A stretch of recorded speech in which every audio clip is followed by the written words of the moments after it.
بالله من شرور أنفسنا ومن سيئات أعمالنا من يهده الله فلا مضل له ومن يضلل فلا هادي له ونشهد أن لا إله إلا الله وحده لا شريك له ونشهد أن محمدا عبده ورسوله صلى الله عليه وعلى آله وأصحابه وبارك وسلم. أما بعد قال الله تعالى في كلامه المجيد والفرقان المبين. أعوذ بالله من الشيطان الرجيم. بسم الله الرحمن الرحيم.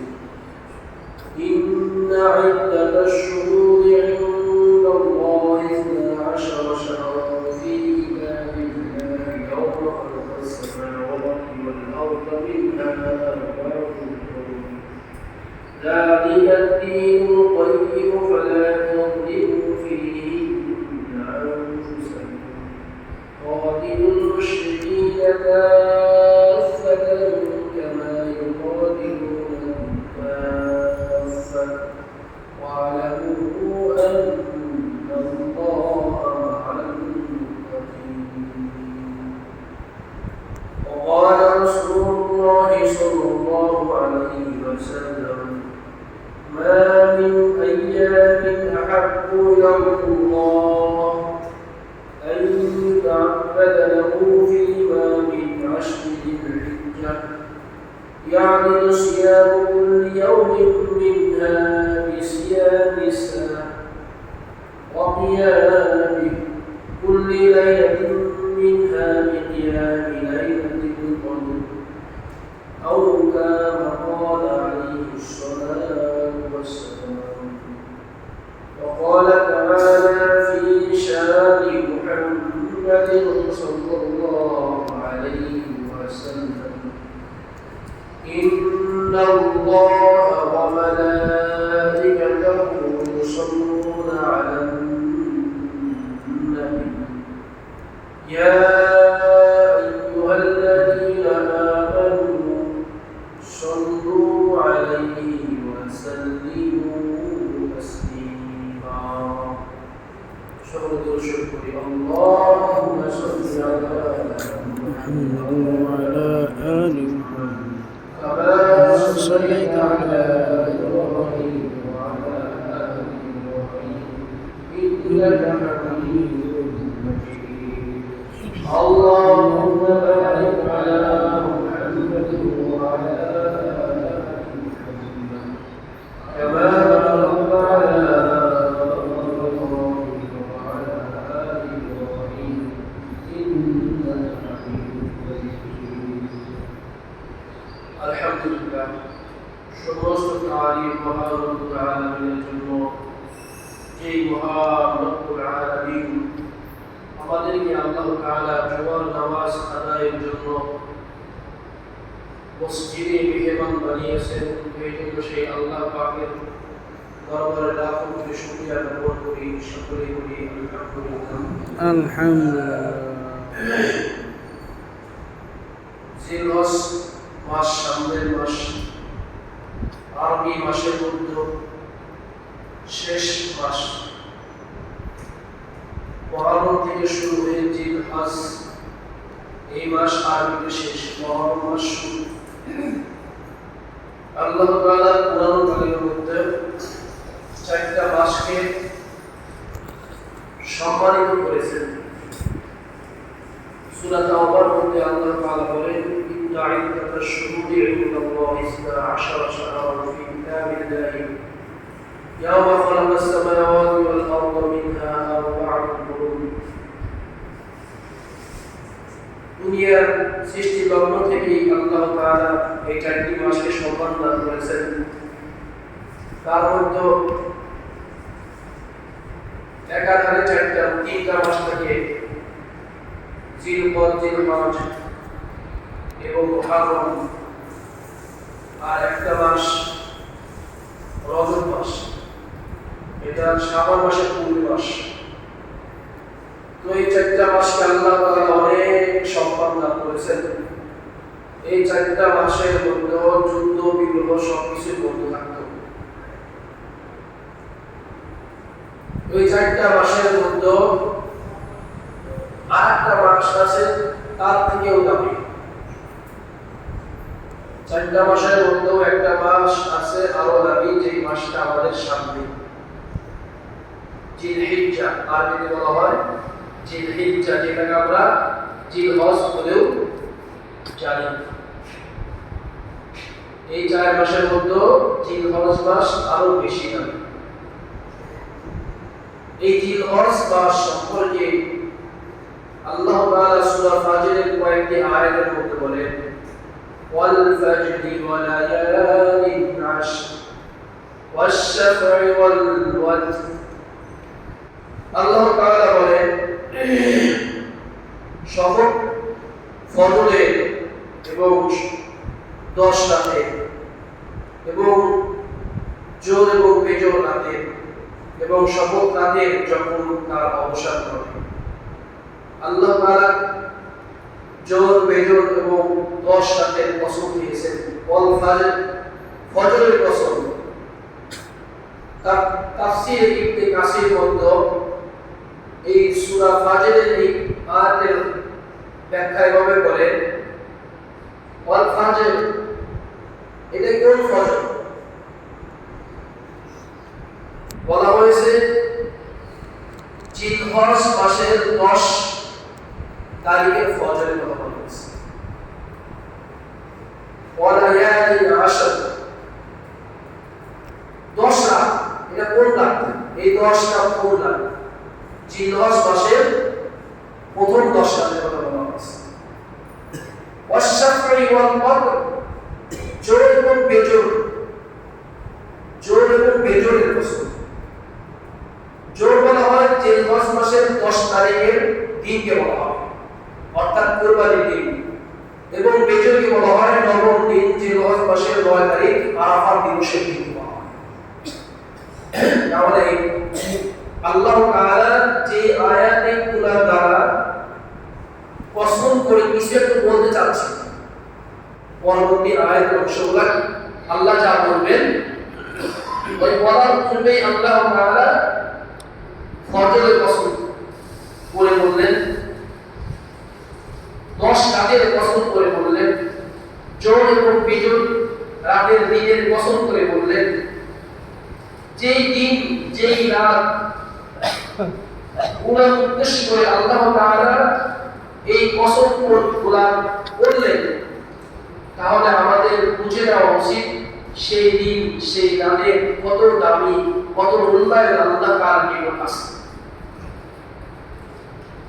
যে জিনিসকে আল্লাহ তাআলা এত মূল্যায়ন করছে, যে জিনিসের মূল্যায়ন নবী আলাইহিস সালাম হাজার লাখ সাহাবীর মাধ্যমে তাদেরকে নিয়ে করেছেন, উম্মতের জন্য যে জিনিসটাকে হাদিয়া স্বরূপ রেখে গিয়েছেন, সেই জিনিসটাও আমাদেরকে মূল্যায়ন করা দরকার।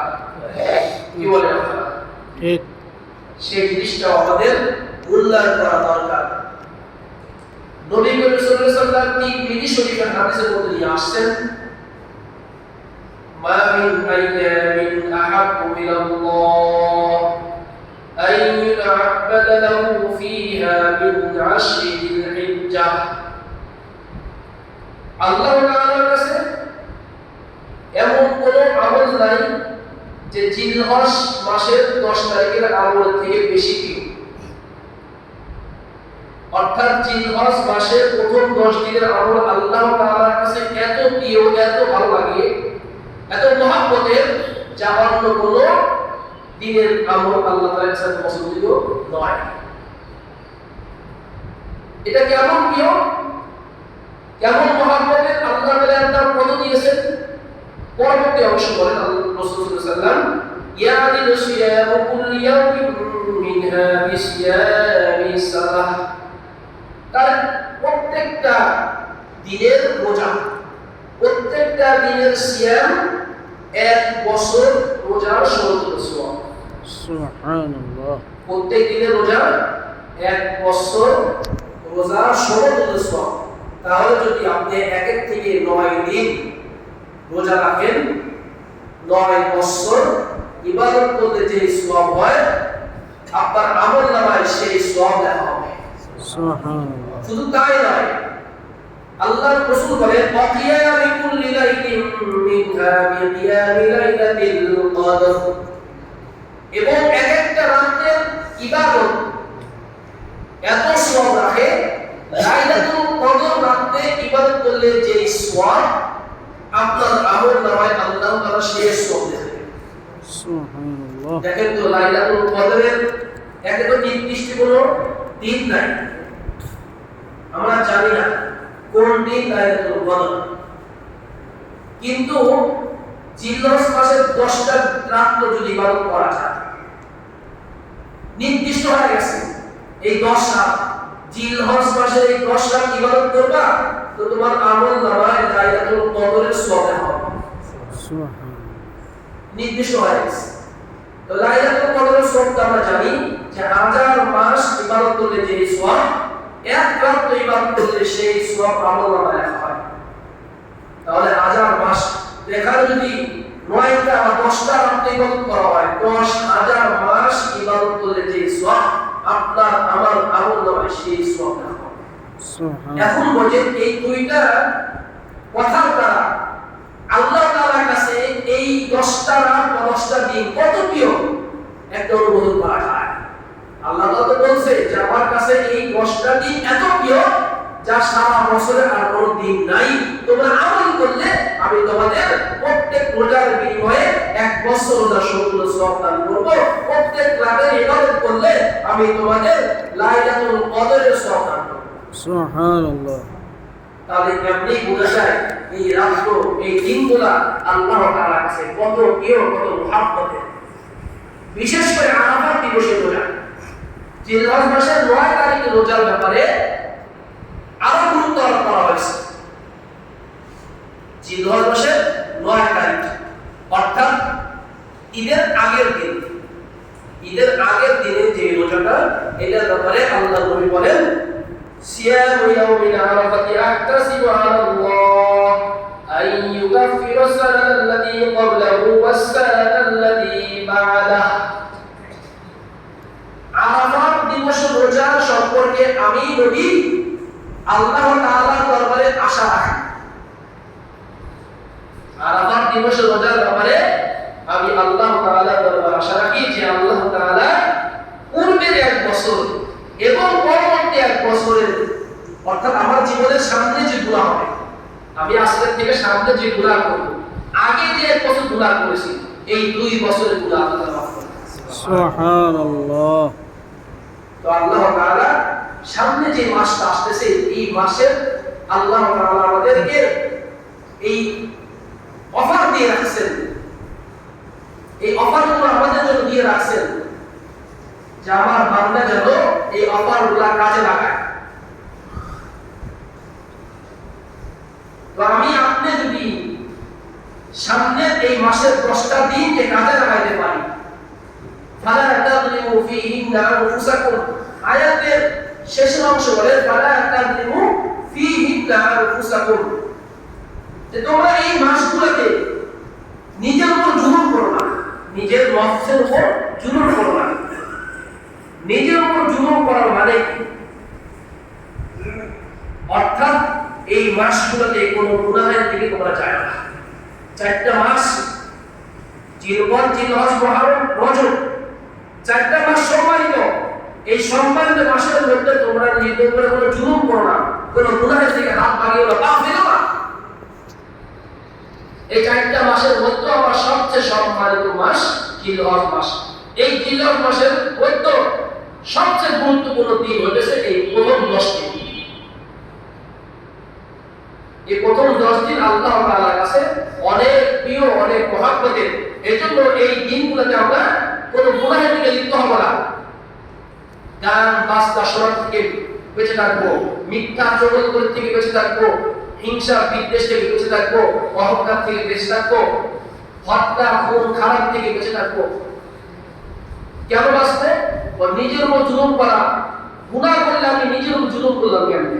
বলে টেলিভিশন দেখতে ভালো লাগে, কারণ আমার নিজেকে আনন্দ দেওয়া হলো, আমি গান শুনতে আমার ভালো লাগে, সিনেমা দেখতে আমার ভালো লাগে, আবার পরনারী দেখতে ভালো লাগে। এর দ্বারা তো আমার নিজের অন্তরের খায়েশের স্বাদ মিটল, বরং আমি আনন্দ ভোগ করলাম। এর দ্বারা আমার নিজের উপর জুলুম কেমনে হলো? প্রশ্ন আসতে পারে। তো আমি তো যে গুণাগুলো থেকে হাত বাড়াইতেছি সব তো আমাকে আনন্দ দিচ্ছে। আমি কিভাবে লিপ্ত হলাম গুণাকে? আমি কিভাবে জুলুমের দিকে লিপ্ত হলাম? আমি আনন্দ পাচ্ছি। জুলুম তো কাকে বলা হয়? যে আমি নিজেকে আঘাত করলাম, কষ্ট দিলাম। তো এই কাজগুলো করার থেকে বাঁচিয়ে থাকার অর্থ নিজের উপর জুলুম করা। আমি গান শুনবো না, আমার দিল কষ্ট পাবে, তাহলে আমি নিজের উপর জুলুম করলাম। আমি সিনেমা দেখবো না, আমার দিল কষ্ট পাবে, আমি নিজের উপর জুলুম করলাম।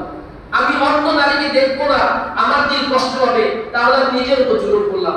অর্থাৎ দ্বারা তো এটা আল্লাহ তাআলা এটা বললো কেন যে তুমি নিজের উপর জুলুম করো না? কারণ আমি যে কাজগুলো করবো, সিনেমা দেখবো, নাচ গান দেখবো, পরনারীকে দেখবো, ব্যাপারটা চলতো, মদ খাবো, জুয়া খেলবো, গাঁজা খাবো, এই সব কিছুর হিসাব আল্লাহ তাআলা একদিন আমাদের কাছ থেকে নেবেন।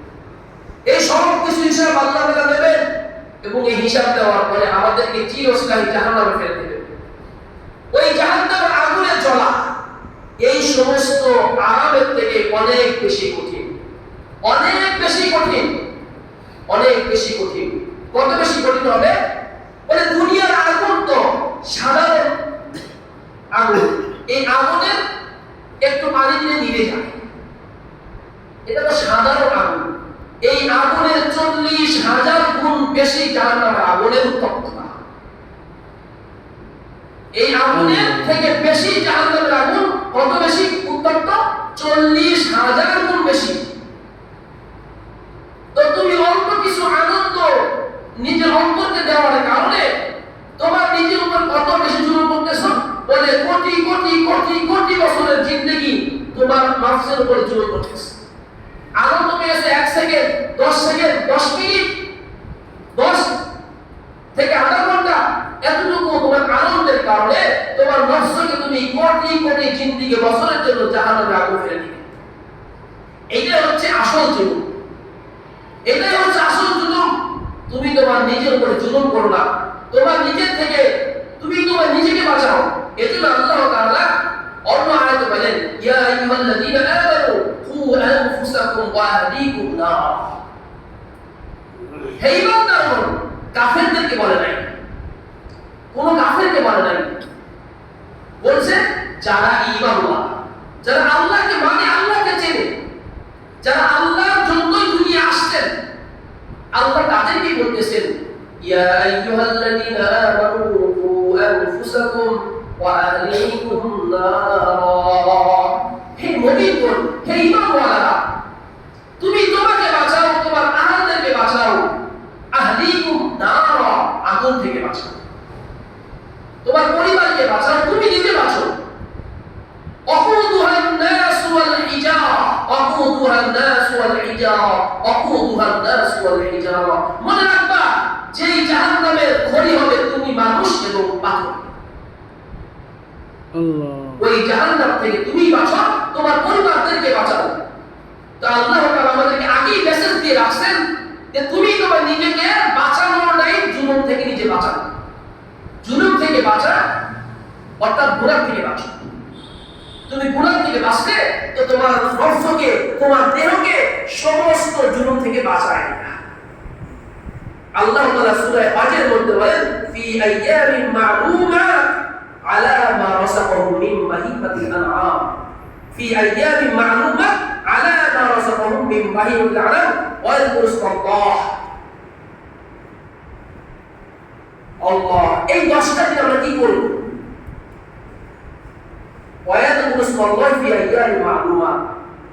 নির্দিষ্ট দিনগুলোতে তোমরা বেশি বেশি আল্লাহ তাআলার জিকির করো।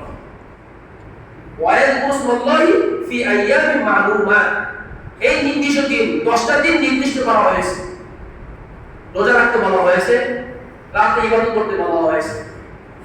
আরো কোন আমল আছে কিনা? ওয়ায়াকুরুল্লাহ, তোমরা এই দিনগুলোতে বেশি বেশি আল্লাহ তাআলার জিকির করো, বেশি বেশি আল্লাহ তাআলার জিকির করো। কি জিকির করবে? আত-তাকবীর, আল্লাহু আকবার, আল্লাহু আকবার, আল্লাহু আকবার। আত-তাহমীদ, আলহামদুলিল্লাহ, আলহামদুলিল্লাহ, আলহামদুলিল্লাহ। আত-তাহলিল, লা ইলাহা ইল্লাল্লাহ, লা ইলাহা ইল্লাল্লাহ। এই তাকবীর বিশেষ করব। আল্লাহু আকবার, আল্লাহু আকবার, লা ইলাহা ইল্লাল্লাহ, আল্লাহু আকবার, আল্লাহু আকবার, ওয়ালিল্লাহিল হামদ। এটা বেশি বেশি বেশি বেশি করব। কত বেশি করব? হাত বেশি জোরে জোরে করব, আপনার আওয়াজের দ্বারা যেন আরো তর্জন করে, এত জোরে জোরে করতে থাকবে। সাহাবায়ে কেরাম রাদিয়াল্লাহু আনহু এই হাদিস শোনার পর বাজারে গিয়েছেন, তাকবীর করছেন, বাজারে সবাই আর শুরু করতেছে। এই আইয়ামে তাশরিককে 9 তারিখ থেকে নিয়ে 13 তারিখ পর্যন্ত ওয়াজিব করা হয়েছে। 9 তারিখ থেকে 13 তারিখ পর্যন্ত প্রত্যেক নামাজের পরে পড়া ওয়াজিব করা হয়েছে। তাহলে তাকবীরটা আল্লাহ তাআলা কত পছন্দ করেছেন? কেন পছন্দ করেছেন? পছন্দ করার একটা কারণ আছে, অনেক বড় একটা কারণ। তার মধ্যে এটা, যখন ইব্রাহিম আমিন আলাইহিস সালাতু ওয়াস সালাম কুরবানির সমস্ত কাজকে আঞ্জাম দিলেন, ছেলে ইসমাঈলকে গলায় ছুরি বসালেন, তো কাটতেছে না, কাটতেছে না। এমন সময় জিবরাইল আলাইহিস সালাম আসমান থেকে ডাক দিলেন, একটা জান্নাতি দুম্বা নিয়ে আসে, ডাক দিলেন, আইয়া ইব্রাহিম, হে ইব্রাহিম। তো উনি যখন ডাক দিতেছেন তার আগে পড়তেছিলেন আল্লাহু আকবার, আল্লাহু আকবার। যখন এই ডাকের পড়া শুনলেন, ইব্রাহিম বললেন লা ইলাহা ইল্লাল্লাহ, আল্লাহু আকবার। যখন ইসমাঈল আলাইহিস সালাম কুরবানি হলেন না, তখন উনি সঙ্গে সঙ্গে বলে উঠলেন ওয়ালিল্লাহিল হামদ, সমস্ত প্রশংসা আমার আল্লাহ তাআলার জন্য। তো এই তিনজনের সাথে মিলে গেছে, জিবরাইল আলাইহিস সালাম, ইব্রাহিম আলাইহিস সালাম এবং নবী ইসমাঈল। এই তিনজনের তাকবীরের সঙ্গে এই তাকবীরটা এক হয়ে গেছে। তো আল্লাহ তাআলার কাছে তিনজন সম্মানী ব্যক্তি, জিবরাইল ফেরেশতাদের সন্তান, ইব্রাহিম মানবকুলের পিতা, ইসমাঈল তার সন্তান, যেই বংশের মধ্যে শেষ নবী মুহাম্মদ সাল্লাল্লাহু আলাইহি ওয়াসাল্লাম আসছেন। তিনজন ব্যক্তি সম্মানিত, আর তিনজনের মুখ থেকে এই তাকবীরটা বের হয়েছে। এই তাকবীরটা আল্লাহ তাআলা অনেক বেশি পছন্দ করেন। আর এই তাকবীরটা এই ইব্রাহিমের জন্য, এই ইসমাঈলের জন্য ওই 9 তারিখ থেকে 13 তারিখ পর্যন্ত প্রত্যেকটা উম্মতে মুহাম্মাদীকে পড়ার জন্য ওয়াজিব করে দিয়েছে। সুবহানাল্লাহ। শুধু ওই দিনগুলো পড়বো তা নয়, এই 10টা দিনই আমরা পড়তে থাকবো। খুব সহজ। আল্লাহু আকবার, আল্লাহু আকবার, লা ইলাহা ইল্লাল্লাহ, আল্লাহু আকবার, আল্লাহু আকবার, ওয়ালিল্লাহিল হামদ। করব তো ইনশাআল্লাহ? করব ইনশাআল্লাহ, করতে থাকবো। আর এই 10টা দিন যদি রোজা রাখতে পারি, রোজা রাখবো। আর একটা আমল আছে, ছোট্ট আমল, যদিও ছোট্ট আমল কিন্তু অনেক বড়। আমলটা হচ্ছে আমাদের হাতের নখ, চুল, গোঁফ এইগুলা 4 দোকান পূর্বে কাটবো, এবং ঈদের পরের ঈদের দিন যখন কুরবানি হয়ে যাবে তারপরে কাটবো। তাহলে কি হবে বলেন? আমাদের একটা কুরবানি করার সওয়াব হয়ে যাবে। সহজ না? যদি সবকিছু বড় হয়ে যায়, আমরা 4 দিন আগে কেটে পারি এবং কুরবানি করার পরে কাটবো। এর গরিবদের জন্য যেমন, ধনীদের জন্য তেমন। যারা কুরবানি করবেন তাদের জন্য ওই আমল, যারা কুরবানি করতে পারবেন না তাদের জন্য এই আমল। আল্লাহ তাআলা সকলকে এই আমলগুলোকে করার তৌফিক দান করেন। রাসূল সাল্লাল্লাহু আলাইহি ওয়াসাল্লাম